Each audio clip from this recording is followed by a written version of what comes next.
Assalamualaikum warahmatullahi wabarakatuh dan salam Malaysia Madani.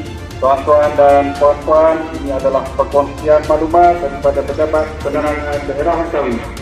Kerajaan Madani telah mengusahakan komitmennya untuk melaksanakan penyasaran subsidi RON 95. Rakyat Malaysia kini dapat membeli petrol RON 95 pada harga RM1.59 per liter mulai hari ini 17 September 2025 berbanding bukan warga negara yang perlu membeli pada harga RM2.60 per liter.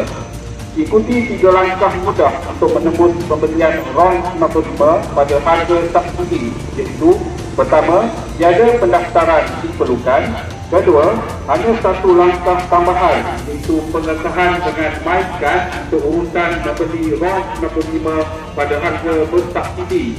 Dan ketiga, terminal pembaca MyCard disediakan dalam kedai stesen minyak dan di terminal pam minyak selain. Pengguna juga disarankan untuk menggunakan option digital iaitu e-dompet, Tap and Go dan aplikasi syarikat minyak seperti Settle, Wallet Petronas dan Kaset Go.